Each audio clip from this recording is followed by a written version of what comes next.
wa sallim ajma'in, amma ba'd. Teman-teman, saudara-saudariku, kaum muslimin dan muslimah yang beriman dimanapun berada, pada kesempatan di siang hari ini izinkanlah saya kembali berbagi ya. Mari kita mengaji kembali. Di kesempatan kali ini menampilkan hadis yang tercantum dalam kitab Sunan At-Tirmizi, yaitu di halaman 472 pada kitab kami, di nomor hadis 2516 ya, seperti itu. Yaitu hadis ini juga jika teman-teman mengaji kitab yang risalah kecil akan ketemu ya, atau berjumpa di Imam An-Nawawi yang menulis hadis Al-Arba'in mencantumkan hadis ini juga dengan sedikit sedikit ada perbedaan redaksi di bagian akhirnya ya, di nomor hadis yang ke-19 di hadis Al-Arba'in itu hadis ini juga dicantumkan seperti itu. Kalau teman-teman punya kitab hadis Al-Arba'in itu bisa melihat atau merujuk kepada kitab tersebut. Kitab kami ini kitab Sunan At-Tirmizi di nomor hadis 2516. Langsung saja kita merujuk kepada redaksi hadisnya. A'udzubillahi minasyaitonirrajim. Bismillahirrahmanirrahim.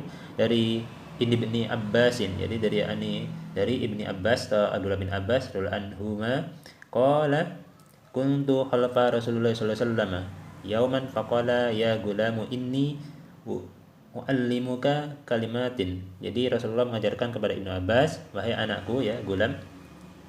Ini artinya anak yang sudah bisa menangkap pelajaran ya, ketika disebut seperti ini gitu. Maukah engkau aku ajarkan kalimat seperti itu ya, beberapa kalimat, atau akan kuajarkan kepada engkau beberapa kalimat, kata Rasulullah sallallahu alaihi wasallam gitu. Ihfazillah yahfazka ihfazillah. Itu hendaklah engkau menjaga Allah, maka Allah akan menjaga engkau. Ihfazillah tajidhu tujahaka idza sa'alta fas'alillah wizas ta'anta fasta'in billah. Jadi yang pertama itu perintah dari Allah, dari Rasulullah SAW kepada Ibnu Abbas, yaitu kalimat yang diajarkan adalah hendaklah engkau menjaga Allah, maka Allah akan menjagamu. Seperti itu ya, hendaklah engkau menjaga Allah, maka engkau akan mendapati Allah berada di depanmu. Dan jika engkau meminta sesuatu, maka mintalah kepada Allah. Dan jika engkau meminta pertolongan, maka fasta'in billah, hendaklah meminta pertolongan kepada Allah. Wa'alam annal ummata law ijtama'at ala yanfa'uka. Jadi kalaupun semua umat berkumpul untuk memberikan kemanfaatan kepadamu, ala yanfa'uka bisyai'in, maka lam yanfa'uka illa bisyai', maka tidak akan dapat mereka memberikan manfaat sedikit pun dari segala sesuatu yang mereka kumpulkan tersebut. Qad katabahullahu laka, kecuali apa yang sudah Allah tetapkan untukmu bagiannya. Jadi kalau orang memberikan kemanfaatan kepada kita, seluruh umat berkumpul, itu tidak akan bisa terjadi kecuali yang sudah Allah tetapkan kepada kita. Wala wijtama'u ala ayyadurruka bisyai'in lam yadurruka illa bisyai'in qad katabahullahu alaika. Dan jika para umat itu berkumpul ya, para kaum satu kaum berkumpul untuk memberikan mudarat atau kecelakaan kepadamu dengan segala sesuatunya, maka tidak akan lam yadurruka, tidak akan itu bisa mencelakakanmu atau memberikan mudarat kepadamu kecuali apa yang sudah Allah tetapkan atasmu. Rufi'atil aqlamu wajabbatis sufu. Jadi sesungguhnya pena telah diangkat dan lembaran catatan itu catatan kita maksudnya di kertas sudah mengering.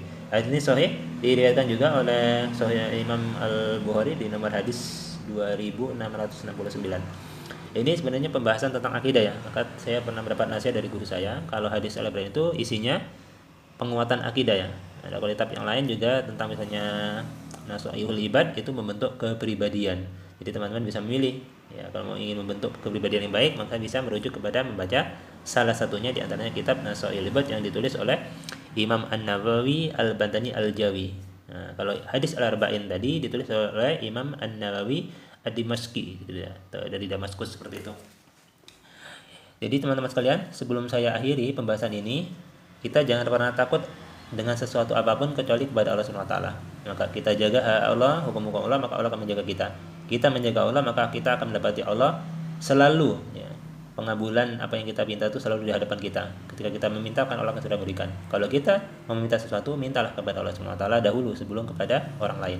Kalau kita mau minta pertolongan, dahulukan kepada Allah Subhanahu wa taala. Sesuai dengan ketika kita saat sholat ya. Iyyaka na'budu wa iyyaka nasta'in. Maka di sini kalimatnya majaz ta'an anta itu. Jadi kalau kamu ingin meminta pertolongan, nah itu pesan Rasulullah kepada Ibnu Abbas dan juga kepada kita, maka fasta'in billah, maka hendaklah meminta tolong kepada Allah Subhanahu wa taala. Jadi semua umat memberikan manfaat berkumpul sedunia ini tidak akan bisa memberikan manfaat atas kita kecuali sudah yang Allah tetapkan pada kita. Kecuali Allah mengizinkannya, dan segelompok umat ataupun satu negeri akan mencelakakan kita, itu tidak akan bisa memberikan mudarat, tidak akan bisa mencelakakan kita, makar mereka, rencana mereka, kecuali yang sudah Allah tetapkan atas diri kita. Nah, panah telah diangkat, artinya takdir telah ditulis oleh dan ditetapkan oleh Subhanahu wa taala, dan lembar-lembarnya sudah mengering. Allah alam bisawab. Afu minkum. Assalamualaikum warahmatullahi wabarakatuh.